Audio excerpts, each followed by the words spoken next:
Bonjour chers internautes, chers téléspectateurs, c'est avec une immense joie que je suis en train de me présenter devant vous. Je suis Kessia Cyrilla pour les intimes.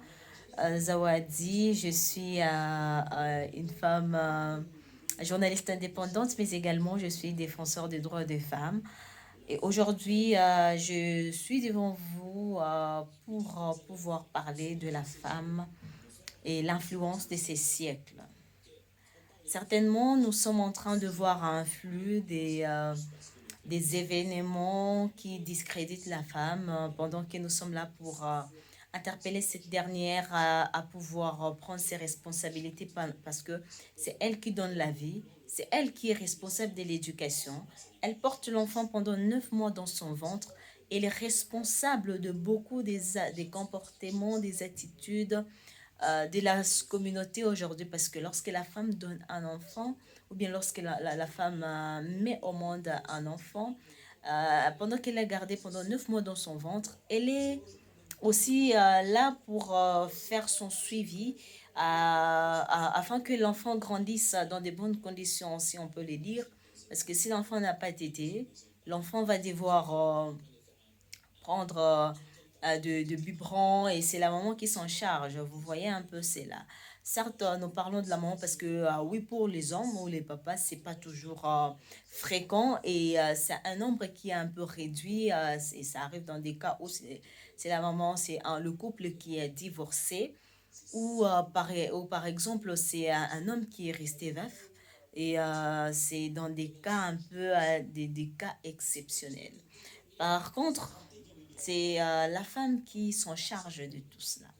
Alors, quand on s'est décidé de prendre ces sujets, d'entamer cela, c'est juste pour conscientiser la communauté à pouvoir prendre des responsabilités, surtout la femme. Je suis là une femme, comme vous toutes, et je vous demande de pouvoir réfléchir à deux afin que notre communauté, notre société se retrouve.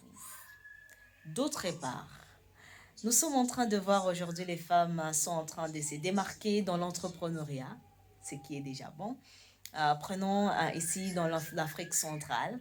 Nous sommes en train de voir l'Afrique de l'Ouest, comment le pays qui sont ensemble, nous voyons le Sénégal, la Côte d'Ivoire, le Burkina Faso, nous voyons la Guinée, nous voyons ces pays qui sont là-bas, comment ils sont en synergie. Et nous voyons des femmes là-bas. Vous ne pouvez pas vraiment identifier une femme camerounaise, une femme sénégalaise, une femme burkinabé. Ce sont des femmes qui se sont mises ensemble et elles travaillent, elles font des choses comme si c'est un seul pays pendant que ce sont des pays différents.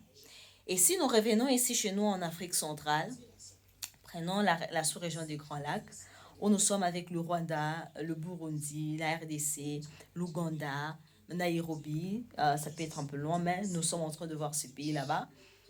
Est-ce que les femmes de ces endroits-là travaillent en synergie? Peut-on voir des femmes burundaises dans des émissions ou comme nous les voyons en Côte d'Ivoire, comme nous les voyons au Guinée, nous les voyons au Sénégal, nous les voyons dans l'Afrique de l'Ouest? Est-ce que nous aussi, les femmes de la sous-région des Grands Lacs, pouvons encore réfléchir d'une autre façon afin de mettre des guerres de côté et de réfléchir dans le développement de notre sous-région? À part cela, l'autre point, c'est le point où nous sommes en train de voir les femmes être exposées. Si ce n'est pas à Kinshasa, vous allez voir dans d'autres pays, des femmes sont exposées sur des sextables. Et on se demande, pourquoi les femmes, pourquoi nous sommes comme cela pendant que nous démarquons dans beaucoup de domaines. Par exemple, nous nous démarquons dans des secteurs entrepreneuriaux, dans des secteurs médiatiques, dans beaucoup de secteurs. On se demande pourquoi les femmes sont beaucoup plus exposées. Est-ce que nous ne sommes pas capables d'assurer nos responsabilités sans l'appui des hommes, mais avec leur accompagnement? Accompagnement moral, accompagnement psychologique, pour savoir qu'ils sont partenaires, pour que nous puissions nous livrer afin de voir l'image de la femme être salie.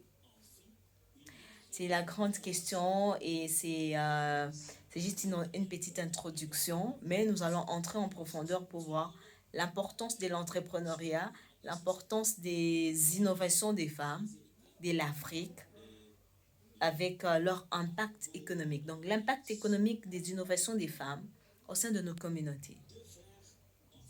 Est-ce que nous continuons toujours à avoir cette image qui nous dit que la femme africaine ou la femme ne peut pas aller de l'avant sans qu'il y ait la main de l'homme qui l'accompagne, soit financièrement ou comment? Et il y a d'autres femmes, quand on se dit, lorsqu'elles évoluent, on dit qu'il y a la main d'un homme qui était derrière cela. Merci beaucoup. C'est juste cela qu'on voulait un peu de partager. Et je vous assure qu'on aura beaucoup plus de temps pour en parler. Et ce sera comme une leçon que nous allons ouvrir. Je vous promets que ça va bien se passer. Kessia Zawadi, c'est moi. Merci de nous être fidèles. Merci de nous suivre tous les jours. Ça sera pour nous un plaisir de savoir que vous allez partager à d'autres personnes. Et ça nous fera beaucoup plaisir.